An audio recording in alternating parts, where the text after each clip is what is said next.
നമസ്കാരം, പുതിയൊരു വീഡിയോയിലേക്ക് സ്വാഗതം. ഇന്നത്തെ വീഡിയോയിൽ നമ്മൾ നോക്കുന്നത് SSCയുടെ പുതിയ നോട്ടിഫിക്കേഷൻ വന്നിട്ടുണ്ട്. SSC CGL combined graduate level 2024ൻ്റെ നോട്ടിഫിക്കേഷൻ വന്നിട്ടുണ്ട്. അപ്പോൾ ഏകദേശം 17,000-ന് മുകളിൽ വേക്കൻസീസാണ് ഇപ്രാവശ്യം വന്നിട്ടുള്ളത്. അപ്പോൾ ഈ വേക്കൻസീസ് എല്ലാം വന്നിരിക്കുന്നത് എല്ലാ സെൻട്രൽ ഗവൺമെൻറ് ഓഫീസേഴ്സിലേക്കുള്ള വേക്കൻസീസാണ്. അതായത് income tax inspector, excise inspector, അതുപോലെ തന്നെ ഓഡിറ്റർ, പിന്നെ അതുപോലെ നിങ്ങളുടെ അക്കൗണ്ടൻറ്റ്, അതുപോലെ പോസ്റ്റൽ അസിസ്റ്റൻറ്റ്, ടാക്സ് അസിസ്റ്റൻറ്റ് തുടങ്ങിയ പല പോസ്റ്റുകളിലേക്കായിട്ടാണ് ഇതിൻ്റെ വേക്കൻസീസ് വന്നിട്ടുള്ളത്. 18 മുതൽ 30 വയസ്സ് വരെയുള്ളവർക്ക് അപേക്ഷിക്കാൻ പറ്റും. ചില പോസ്റ്റുകൾക്ക് 27 വയസ്സ് വരെയുള്ളവർക്ക് അപേക്ഷിക്കാം. കൂടാതെ SC/STക്കും 5 വർഷത്തെ വയസ്സിലവും OBCക്ക് 3 വർഷത്തെ വയസ്സിലവും ലഭിക്കുന്നതായിരിക്കും. അപ്പോൾ അതിൻ്റെ ഡീറ്റെയിൽസാണ് നമ്മൾ ഈ വീഡിയോയിൽ നോക്കുന്നത്. വീഡിയോ മുഴുവനായി കാണുക, നിങ്ങൾക്ക് ഇതിൻ്റെ മെയിനായിട്ട് ഡീറ്റെയിൽസൊക്കെ കിട്ടുന്നതായിരിക്കും. പക്ഷേ എന്തെങ്കിലും ഡൗട്ടുണ്ടെങ്കിൽ താഴെ കമൻറ്റ് ബോക്സിൽ ചോദിക്കാവുന്നതാണ്. പിന്നെ ഓൺലൈൻ ആപ്ലിക്കേഷൻ സ്റ്റാർട്ടാവുന്ന 24 ജൂൺ 2024 മുതൽ ഓൺലൈൻ ആപ്ലിക്കേഷൻ സ്റ്റാർട്ടാവും. SSCയുടെ സൈറ്റിലൂടെയാണ് ഓൺലൈനായിട്ട് അപ്ലൈ ചെയ്യേണ്ടത്. ഇതിന് മുൻപേ നിങ്ങൾ SSCയുടെ എക്സാംസ് ഏതെങ്കിലും അപ്ലൈ ചെയ്തിട്ടുണ്ടെങ്കിൽ നിങ്ങൾക്ക് ഓൾറെഡി ഒരു യൂസർ ഐഡിയും പാസ്വേഡും ഉണ്ടാകും. അത് വെച്ച് നിങ്ങൾക്ക് അപ്ലൈ ചെയ്യാം. പുതുതായിട്ട് അപ്ലൈ ചെയ്യാൻ പോകുന്നവർ അത് പുതിയതായിട്ട് രജിസ്റ്റർ ചെയ്തതിന് ശേഷം നിങ്ങളുടെ ഐഡിയും പാസ്വേഡും ഒക്കെ ക്രിയേറ്റ് ചെയ്യേണ്ടതാണ്. അപ്പോൾ 24 ജൂൺ മുതൽ 24 ജൂലൈ വരെ നിങ്ങൾക്ക് ഓൺലൈനായിട്ട് അപ്ലൈ ചെയ്യാവുന്നതാണ്. അപ്പോൾ ഇതിൻ്റെ ടയർ 1, ടയർ 2 രണ്ട് ടയർ ആയിട്ടായിരിക്കും examination. Tier 1 computer based examination ആയിരിക്കും. അത് ഏകദേശം സെപ്റ്റംബർ, ഒക്ടോബർ മാസങ്ങളിലായിരിക്കും. ടയർ 2 വരിക ഡിസംബർ 2024 ടൈമുകളിലായിരിക്കും ഇതിൻ്റെ എക്സാമിനേഷൻ വരിക. അപ്പോൾ പേ ലെവൽ 7, അതായത് പല പേ ലെവലുണ്ട്. സെൻട്രൽ ഗവൺമെൻറ് പേ സ്കെയിലുകളാണ് വരുന്നത്. പേ ലെവൽ 4, 5, 6, 7 ഇത്രയും പേ ലെവലുകളിലേക്കാണ് മെയിനായിട്ട് ഇതിൻ്റെ വേക്കൻസീസ് വരുന്നത്. ഇപ്പോൾ നമ്മൾ ഒരാൾ സിവിൽ സർവീസ് എക്സാമിനേഷൻ പാസ്സായി കയറുന്ന അവർ പേ ലെവൽ 10ലേക്കാണ് കയറുക. അത് ഗ്രൂപ്പ് എ പോസ്റ്റുകളാണ്. അപ്പോൾ ഇതിൽ വരുന്ന നമ്മൾ SSC CGL എക്സാംസ് പാസ്സാവുന്ന മാക്സിമം ഗ്രൂപ്പ് ബി പോസ്റ്റുകളിലേക്കാണ്. കുറച്ച് ഗ്രൂപ്പ് സി പോസ്റ്റുകളിലേക്കും വേക്കൻസി വന്നിട്ടുണ്ട്. അപ്പോൾ ഗ്രൂപ്പ് ബി പോസ്റ്റുകളാണ് പേ ലെവൽ 7ൽ വരുന്നത്. ഇതിൻ്റെ ബേസിക് പേ വരുന്നത് 44,900 ആണ്. അപ്പോൾ ഇത് കൂടാതെ ഇത് ബേസിക് പേ ആണ്. സ്റ്റാർട്ടിങ് നിങ്ങൾക്ക് വരുന്ന ബേസിക് പേ 44,900. കൂടാതെ DA ഇപ്പോൾ ഏകദേശം 50% DA ഉണ്ട്. അപ്പോൾ എല്ലാം കൂടി ഏകദേശം നിങ്ങൾക്ക് ഒരു 75-80 അടുത്ത് തന്നെ സ്റ്റാർട്ടിങ് കിട്ടുന്നതായിരിക്കും. DA കൂടാതെ ട്രാൻസ്പോർട്ട് അലവൻസ് ഉണ്ടാകും, HR, അങ്ങനെ പല ആനുകൂല്യങ്ങളെല്ലാം കൂട്ടിയിട്ടാണ് ഏകദേശമുള്ളൊരു സാലറിയാണ് ഞാൻ പറയുന്നത്. അപ്പോൾ ഇതിൽ ഗ്രൂപ്പ് ബിയിൽ വരുന്നത് ഇപ്പോൾ അസിസ്റ്റൻറ്റ് സെക്ഷൻ ഓഫീസർ എന്ന് പറഞ്ഞ പോസ്റ്റാണ്. 20 മുതൽ 30 വയസ്സ് വരെയുള്ളവർക്ക് അപേക്ഷിക്കാവുന്നതാണ്. ഇത് ഇൻ്റലിജൻസ് ബ്യൂറോയിലേക്കുണ്ട്, റെയിൽവേ മിനിസ്ട്രിയിലേക്കുണ്ട്, external affairs ministry, armed force headquarters, അതുപോലെ ബാക്കിയുള്ള സെൻട്രൽ ഗവൺമെൻറ് പല മിനിസ്ട്രികൾ, അതായത് കേരളത്തിൽ തന്നെ നിങ്ങൾക്കറിയാം പല ടൈപ്പ് സെൻട്രൽ ഗവൺമെൻറ് ഓഫീസസ് ഉണ്ട്. അവിടെയൊക്കെയുള്ള വേക്കൻസീസാണ് ഇതിൽ വരുന്നത്. നിങ്ങൾക്ക് ഇതിൽ എക്സാമിൽ അത്യാവശ്യം നല്ല റാങ്കൊക്കെ നിങ്ങൾ നേടിയാൽ നിങ്ങൾക്ക് കേരളത്തിൽ തന്നെ പോസ്റ്റിംഗ് കിട്ടുന്നതായിരിക്കും. അപ്പോൾ അതിൽ നിങ്ങൾക്ക് പോസ്റ്റിംഗ് ഇനി അഥവാ നിങ്ങൾക്ക് ആദ്യം ഇനി പോസ്റ്റിംഗ് പുറത്തെവിടെയെങ്കിലും ആണെങ്കിലും നിങ്ങൾക്ക് പിന്നീട് കേരളത്തിലേക്കൊക്കെ പോസ്റ്റിംഗ് ഒക്കെ നേടി വരാവുന്നതാണ്. പിന്നെ ഇതിൽ വരുന്നത് ഡയറക്ടറേറ്റ് ഓഫ് എൻഫോഴ്സ്മെൻറ്റിൽ അസിസ്റ്റൻറ്റ് എൻഫോഴ്സ്മെൻറ്റ് ഓഫീസറിൻ്റെതുണ്ട്, സബ് ഇൻസ്പെക്ടർ ഉണ്ട് CBIയിലേക്കുള്ള, അതുപോലെ ministry of communication inspector post, നർക്കോട്ടിക്സിൽ ഇൻസ്പെക്ടർ പോസ്റ്റ്. ഇതെല്ലാം ടോപ്പ് റാങ്ക് ഉള്ളവർ ഇതൊക്കെയാണ് നിങ്ങൾക്ക് കിട്ടുക. ഇനി പേ ലെവൽ 6 വരുന്നത് ഇതിനേക്കാൾ കുറച്ച് സാലറി കുറവുള്ളതാണ്. അത് ബേസിക് പേ 35,400 ഇത് നിങ്ങൾക്ക് സാലറി ഏകദേശം ലാസ്റ്റ് ഒരു 60,000-അടുത്ത് സാലറി കിട്ടുന്നതായിരിക്കും.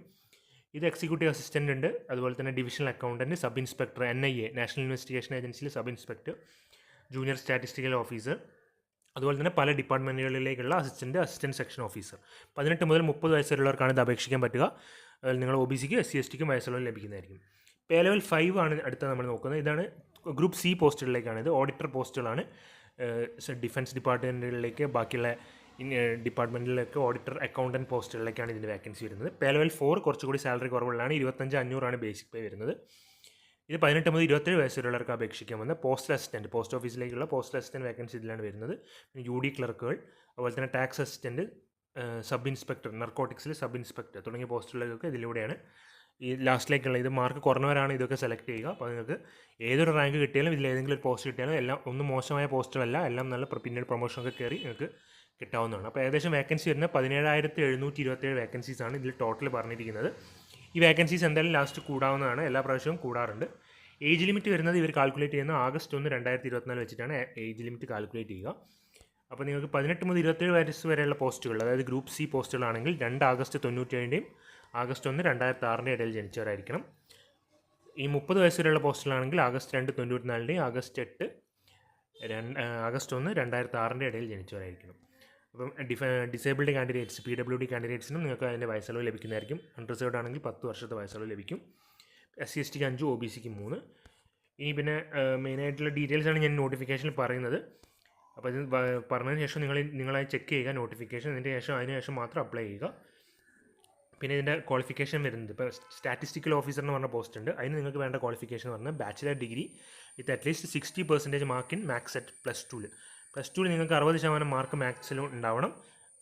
എന്നിട്ട് ഡിഗ്രി കിട്ടിയവർക്കും നിങ്ങൾക്ക് ഇതിന് അപ്ലൈ ചെയ്യാം. അല്ലെങ്കിൽ നിങ്ങൾ ബാച്ചിലേഴ്സ് ഡിഗ്രി സ്റ്റാറ്റിസ്റ്റിക്സ് കഴിഞ്ഞവരാണെങ്കിൽ നിങ്ങൾക്ക് അപ്ലൈ ചെയ്യാം. അതുപോലെ തന്നെ സ്റ്റാറ്റിസ്റ്റിക്കൽ ഇൻവെസ്റ്റിഗേറ്റർ എന്ന് പറഞ്ഞ പോസ്റ്റ് ഉണ്ട്, അതും സ്റ്റാറ്റിസ്റ്റിക്സ് കഴിഞ്ഞവർക്കാണ് അപ്ലൈ ചെയ്യാൻ പറ്റുക.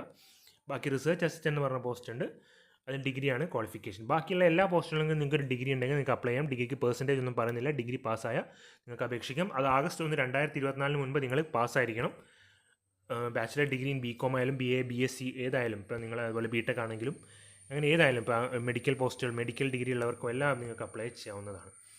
നിങ്ങൾ ഫൈനൽ ഇയർ ആണെങ്കിൽ ഗ്രാജുവേഷൻ നിങ്ങളുള്ളവർ നിങ്ങൾക്ക് അപ്ലൈ ചെയ്യാം. ബട്ട് നിങ്ങളുടെ ഡിഗ്രി റിസൾട്ട്, നിങ്ങൾ എസെൻഷ്യൽ ക്വാളിഫിക്കേഷൻ ആഗസ്റ്റ് 1, 2024 മുമ്പ് നിങ്ങളത് നേടിയിരിക്കണം. അപ്പോൾ ഇത് ഓൺലൈനായിട്ട് അപ്ലൈ ചെയ്യേണ്ടത് ഇതിൽ പറഞ്ഞിട്ടുണ്ട്. SSCയുടെ സൈറ്റ് വഴി തന്നെയാണ് അപ്ലൈ ചെയ്യേണ്ടത്. ലിങ്ക് ഞാൻ ഡിസ്ക്രിപ്ഷനിൽ കൊടുക്കാം. അപ്ലിക്കേഷൻ ഫീ വരുന്ന 100 രൂപയാണ് അപ്ലിക്കേഷൻ ഫീസ്. ഇത് വുമൺ കാൻഡിഡേറ്റ്സിന് അപ്ലിക്കേഷൻ ഫീസ് ഇല്ല. അപ്പോൾ മെയിൽ കാൻഡിഡേറ്റ്സിന് മാത്രമാണ് 100 രൂപ അപ്ലിക്കേഷൻ ഫീസ്. അതിൽ SC ST കാൻഡിഡേറ്റ്സിനും അപ്ലിക്കേഷൻ ഫീസ് ഇല്ല. പിന്നെ ഡിസബിലിറ്റി കാൻഡിഡേറ്റ്സിനും അപ്ലിക്കേഷൻ ഫീസ് ഇല്ല. അതുപോലെ തന്നെ എക്സ് സർവീസ് മെന്നും അപ്ലിക്കേഷൻ ഫീസ് ഇല്ല. നിങ്ങൾക്ക് ഓൺലൈനായിട്ട് അപ്ലൈ ചെയ്യുമ്പോൾ അതിൽ ലിങ്ക് വരുന്നതായിരിക്കും. 25 ജൂലൈ വരെ നിങ്ങൾക്ക് ഓൺലൈനായിട്ട് ഫീസ് അടയ്ക്കാനുള്ള സൗകര്യമുണ്ട്. പിന്നെ എക്സാമിനേഷൻ സെൻറ്റേഴ്സ് നോക്കുകയാണെങ്കിൽ ഇപ്പോൾ നമ്മൾ കേരളം ആണെങ്കിൽ കേരള റീജിയനിൽ വരുന്നതായിരിക്കും. SSC KKR റീജിയനാണ്. കേരളത്തിൽ ഈ എക്സാമിനേഷൻ സെൻറ്റേഴ്സ് വരുന്നത് ട്രിവാൻഡ്രം, തൃശ്ശൂർ, കോഴിക്കോട്, കോട്ടയം, കൊല്ലം, എറണാകുളം ഇത്രയും സ്ഥലങ്ങളിലാണ് എക്സാമിനേഷൻ സെൻറ്റേഴ്സ് ഉണ്ടാവുക. ഇത് ടയർ 1ൻ്റെ എക്സാമിനേഷൻ സെൻറ്റേഴ്സാണ്. പിന്നെ ടയർ 1, ടയർ 2 സിലബസിൽ കൊടുത്തിട്ടുണ്ട്. ടയർ 1ൻ്റെ സ്കീം വരുന്നത് general intelligence, general awareness, quantitative aptitude, English comprehension, ഇതാണ് ടയർ 1 വരുന്നത്.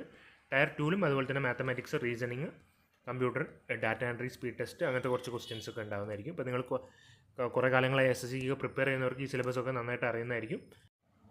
ഞാൻ നേരത്തെ പറഞ്ഞ പോലെ തന്നെ ഇതൊക്കെ സെൻട്രൽ ഗവൺമെൻറ് ഡിപ്പാർട്ട്മെൻറ്റുകളിലേക്കുള്ള വേക്കൻസീസാണ്. അപ്പോൾ നിങ്ങൾക്ക് സെൻട്രൽ ഗവൺമെൻറ് ജോബ് കയറിയാൽ നിങ്ങൾക്ക് 6 മാസം കൂടുമ്പം DA കൂടുന്നതായിരിക്കും. ഇപ്പോൾ സ്റ്റേറ്റ് ഗവൺമെൻറ്റിലൊക്കെ DA കുറേ കാലമായിട്ട് പിടിച്ചു വെച്ചിട്ടുള്ളതാണ്. സെൻട്രൽ ഗവൺമെൻറ്റിൽ അവർക്ക് DA കൊടുക്കുന്നുണ്ട്, അതൊന്നൊരു മുടക്കവും വരുത്തിയിട്ടില്ല, DA കിട്ടുന്നുണ്ട്. അതുപോലെ തന്നെ വേറെ നിങ്ങൾക്ക് ഒരു ജോബ് കയറിയാൽ നിങ്ങൾക്ക് 4 വർഷത്തിലൊരിക്കൽ നിങ്ങൾക്ക് ഓൾ ഇന്ത്യ ടൂർ പോകാം വിത്ത് ഫാമിലി. അതിൽ തേർഡ് AC ട്രെയിനിൽ, തേർഡ് AC അല്ലെങ്കിൽ സെക്കൻഡ് AC ഒക്കെ ടിക്കറ്റിലൂടെ നിങ്ങൾക്ക് ടൂർ പോകാനുള്ള ഓപ്ഷൻ വരുന്നുണ്ട്.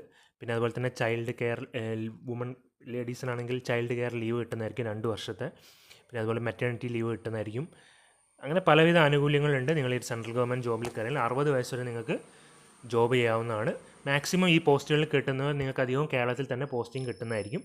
ചിലപ്പോൾ നിങ്ങൾക്ക് വേറെ ട്രാൻസ്ഫർ കിട്ടും, അതും അധികം ദൂരമൊന്നും, ചിലപ്പം കർണാടക, തമിഴ്നാട് ആ ഒരു ഏരിയയിൽ തന്നെയായിരിക്കും മാക്സിമം പോസ്റ്റിംഗ് സാധാരണ ഒക്കെ കൊടുക്കാറ്. അപ്പോൾ നിങ്ങൾ സെൻട്രൽ ഗവൺമെൻറ് കേരളത്തിന് പുറത്ത് നോർത്തിലൊന്നും പോയിട്ട് അങ്ങനെ ജോബ് ചെയ്യേണ്ട അത്ര ആവശ്യം വരുന്നില്ല. നിങ്ങൾക്ക് നല്ല റാങ്ക് ഉണ്ടെങ്കിൽ നിങ്ങൾക്ക് തന്നെ സെലക്ട് ചെയ്യാവുന്നതാണ്. നിങ്ങൾക്ക് ഏത് ഡിപ്പാർട്ട്മെൻറ്റ് വേണം, അതുപോലെ തന്നെ ഏത് സ്റ്റേറ്റൊക്കെ വേണമെന്നുള്ളത് നിങ്ങൾക്ക് നിങ്ങളുടെ മാർക്കിൻ്റെ ബേസിൽ നിങ്ങൾക്ക് സെലക്ട് ചെയ്യാവുന്നതാണ്. അപ്പോൾ ഇത്രയുമാണ് ഇതിൻ്റെ മെയിൻ ഡീറ്റെയിൽസ്. അപ്പോൾ വീഡിയോ നിങ്ങൾക്ക് യൂസ്ഫുൾ ആണെങ്കിൽ ലൈക്ക് ചെയ്യുക. അതുപോലെ തന്നെ ജോബ് അന്വേഷിക്കാൻ നിങ്ങളുടെ ഫ്രണ്ട്സിനൊക്കെ ഒന്ന് ഷെയർ ചെയ്തെടുക്കുക. എന്തെങ്കിലും ഡൗട്ടുകൾ ഉണ്ടെങ്കിൽ താഴെ കമൻറ്റ് ബോക്സിൽ ചോദിക്കാവുന്നതാണ്. അതുപോലെ തന്നെ ചാനൽ ഇതുവരെ സബ്സ്ക്രൈബ് ചെയ്യാത്തവരുണ്ടെങ്കിൽ സബ്സ്ക്രൈബ് ചെയ്ത് വെച്ചാൽ ഇതുപോലുള്ള ജോബ് നോട്ടിഫിക്കേഷൻസ് നിങ്ങൾക്ക് ലഭിക്കുന്നതായിരിക്കും.